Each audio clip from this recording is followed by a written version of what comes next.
Welcome back to the Rocket City Momentum podcast, where we are talking to cool people doing cool things in the Huntsville area. And today I'm so excited to have Christy Hall come on to represent American Cancer Society and tell us all the amazing things that they're doing right here in the Rocket City. It's a national organization, but they have a local presence, and we have a big event coming up. So tell us about the mission of the American Cancer Society. Well, our mission is to provide research, grants, advocate, and support patients in any way we can. And we just have so many different things that a lot of people just don't know that we do, including awarding grants to individual researchers trying to find a cure for cancer, among some other things. The vision of ACS is to end cancer as we know it for everyone. Yeah.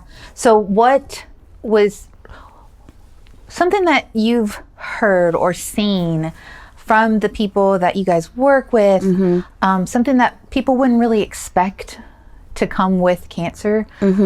What's something that you've seen? Well, the committee that I work with, pretty much all of them have had some kind of connection to cancer.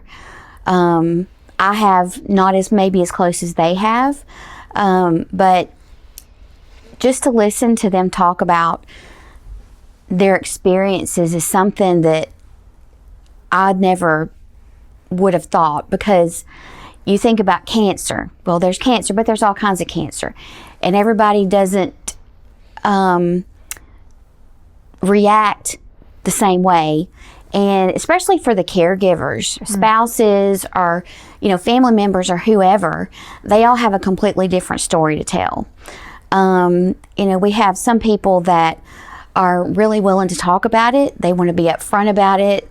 They want to be known. They want to be supportive. They want to be a sounding board for other people.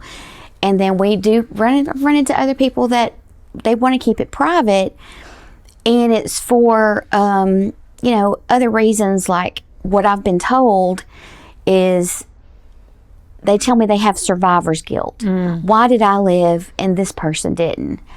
And once again, that goes back to everything ACS is doing to try to figure out these different types of cancers, as far as new screenings and things like that.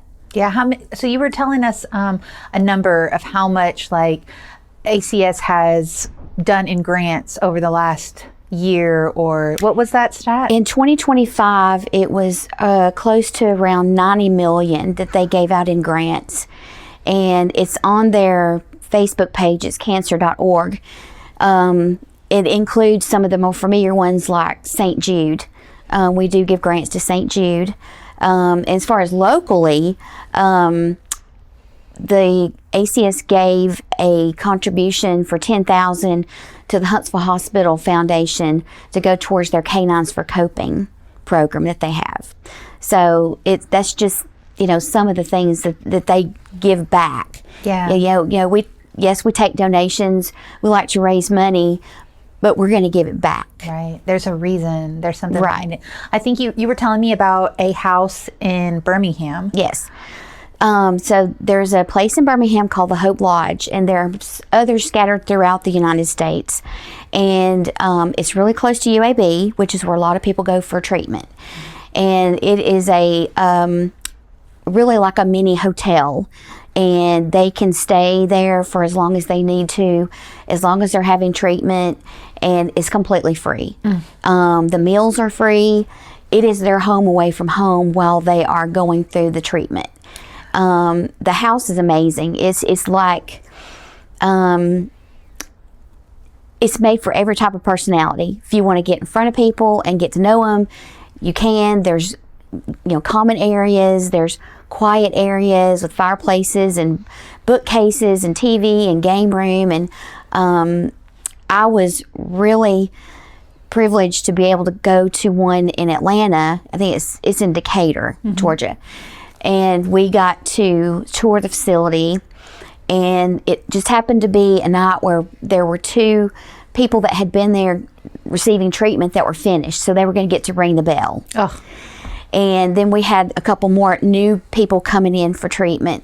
And I was part of the onboarding group at that time, and we all went shopping, and we made a huge taco dinner spread for everyone. And it was around Christmas, so it was a little Christmas theme.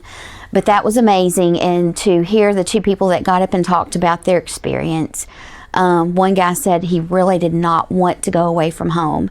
He wanted to stay home. And once he got there, he said, I really don't want to leave now. I think do I need a couple more treatments? Yeah. Yeah, that's hard because I think about whenever I'm feeling sick, whenever I'm feeling down, where do you want to be? You want to be in your bed, in your space. And so that's amazing. So what brought you to ACS? Honestly, the person that was in my position about 3 or 4 years ago was asking for committee members. And I'm the kind of person that I don't like to say no. I like to help. So I started volunteering on the gala planning committee. At that time, I was doing the silent auction, taking care of that. And I just stayed on. And then the staff position came open. And after 35 years plus in banking, I thought, I think I'm about to make a change. And I did. And it was the best decision that I have made. This is so different than baking. It is very different.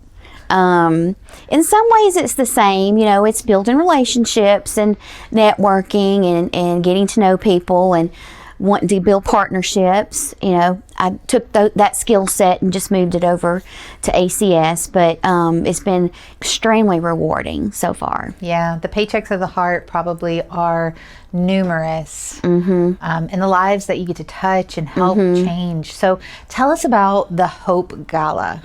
Okay, so let's settle this. Is it gala or gala? I say gala because I am from the South. I don't know if that's right. I think half our committee says gala and half says gala. So it's just whatever. Whatever you want to say is fine. So that is our biggest fundraiser of the year, and it's actually been going on in Huntsville. This is the 21st year. It's gone by a couple different names. It's been, I want to say Bells and Bows. It was Summer Soiree when I started, and we decided to move to the gala because we wanted to make it kind of another little upscale, not just an event, but an experience for the evening. Yeah. So we have sponsorships and partnerships that we work with, and you know, it's a formal dinner. We have silent auction, a live auction, and this year we're going to have some really cool live auction. Oh my items. gosh, I've heard you making the little. Can you give any sneak peeks? Well, I can let you know what I'm trying to get, Okay. and I maybe we can get some help on making this happen. Yeah. Well, I know I've got some cabin stays in Mentone. We usually have a couple of Caribbean trips that we give away or we put in the auction. I'm trying to get a hot air balloon ride. And I thought that would be so cool to auction off. Yeah. So those will be previewed on our Facebook page and our website closer to the event, which is August the 8th. So if you are listening and you have an idea of something that could be auctioned off at the gala, reach out to Christy, because those big experiences, that's what you're really, really looking for. Yes. Right? Okay, so tell us about, it's a fundraiser.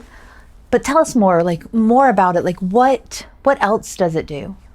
Well, I'll tell you, that's a good question, because we were talking the other day, and one thing that we also do during the gala is we have honorees, and we usually have 3 to 4 to 5, and it could be cancer survivors, it could be a caregiver from a cancer survivor or one that didn't, a doctor that's dealt with it, or just a big advocate. We've had that before. We try to keep it very diverse in what we have, so it's a different story from each person. And one lady that we had one year she was an honoree, and honorees have a table, and one of the guests at her table actually had cancer a while back, and the honoree's story inspired her to, okay, I want to get involved. So the next year, she ended up being an honoree and raised money. So I think, it's a large audience, and what we hope from it is for the honorees and the whole experience is to make someone else, hey, I want to get up and I want to share my experience. I want to jump in and help. That's what I would like to see. Of course, we want to raise money to do what we need to do, but if we can inspire some other people to get involved somehow, listening to someone else's story that they share, that's what I want to get out of it. I know facts and figures and data, they all have their place, but nothing moves you or motivates you to take action like someone's story, especially if you can see yourself in that story. And I've heard many stories of people going into getting early screenings because they were like, well, I heard this story. Exactly. Kind of like made me nervous. I went in. They caught it early enough that they were able to just like treat it, and like it was like it never even happened. Right.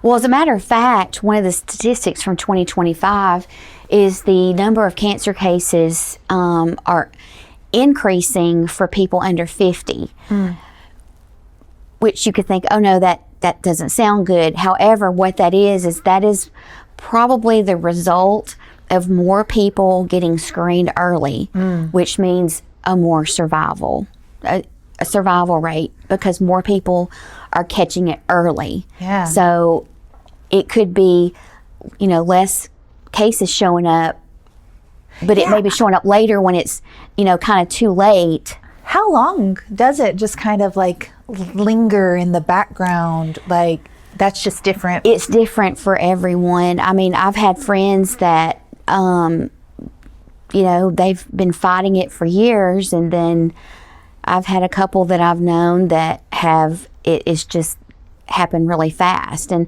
wasn't caught until stage 4. Right. So, that's another thing that we want to do is, why? What's the common denominator? And also having the screenings get better and doing it earlier. So you want to get small businesses involved in all of this. So what role do they play? Well, one thing, and I don't really like to call it a sponsorship. I like to call it a partnership. Yeah. Because you think of, okay, I'm asking for a sponsorship, so you're going to write me a check and then we're done. That's a transaction. This is not a transaction. I don't want transactional opportunities and partnerships. I want to keep on. So we will work with them and actually sit down and ask them, what kind of exposure would you like? What's important to you? Not just, hey, I've got this for this much, this is what you get. I don't even ask them anything until I ask them, what is important to you in your company? Right. And I had one that, as soon as I asked him that, it was a local company, and he talked to me for 10 minutes about what's important to him and their employees at their company and how they give back to the community. Because, I want them to get as much of a good experience out of it as we do when we get that sponsorship. Yeah. I don't even know if I could name someone that hasn't had some kind of experience with themselves, a family member, a close friend, like somehow cancer has touched their lives. And so those businesses like that support the ACS, like it's amazing. Yes. The kind of work that y'all are accomplishing. How close are we to a cure? We're close. Yeah. I think so. Yeah. I kid. One day it's going to happen. One day. So how do people get involved? Like, is it only money? What can people do? It's not only money. We have a gala planning committee. We love to have people join on that. What I would like is, if you're not able to donate, that's fine. But do you know someone that can? You know, getting those warm introductions to someone that they know that I don't know and that has been touched by cancer. And that's a great way because they know each other and it's easier for that introduction. So yeah, I mean, if I ask someone and it's like, you know, can't do it right now, that's fine. But do you know someone that can? Making that connection is almost as good as doing it yourself. Exactly. And the connections stay, you know, we keep those connections. It's not, like I said, I don't feel like this is not a transactional job. It is relationship building. We want to keep you as a partner for as long as we can. Well, how does somebody identify that? Like, how would they know that this would be a good potential partner, or this is somebody that I should share the message with? There are companies that out there that that will put on their websites if they're big into philanthropy. A good source is also financial advisors that work with companies because they'll know who is, you know, more into the philanthropy side. Yeah. I found out recently that there is a thing called donor advised funds, and it is, people have money, they put it into, there's different ways, but the one that I'm familiar with, that, you know, they put it into funds kind of like a 401k. It grows, but they can take it out at any time for something charitable, and it's not taxed. I just recently had someone use their funds to purchase a table. He doesn't live here, so he's going to donate it, but he wanted to do it in his mom's name. That's amazing. Yeah. All right. Well, how can somebody find out information about everything ACS is doing and the gala, all the things? The best way right now is on Facebook, is Hope Gala Huntsville on Facebook. And we're putting out weekly postings, and it's not just about the gala, it's just general information. Like this month is colorectal cancer month. And so we have a lot of information about that. American Cancer Society is also on Facebook, LinkedIn, and their website is cancer.org. And it's so much out there. They have a 24/7 hotline. So if someone is going through treatment and, you know, maybe they don't have a big family surrounding them, you know, they can call. You don't have to have an issue just to call. We've had people just call, they just want to talk to someone, and that's what it's there for. I love it. Well, thank you so much. Oh, so if somebody wanted to get involved with the planning committee or anything like that, maybe your email? Yes. Okay, so do you want to share that? It's Christy.Hall, and it's CHRISTY .Hall, HALL, at cancer.org. I think it's wonderful. You are wonderful. Thank you. And I'm so glad that you came to Thanks. share the message today.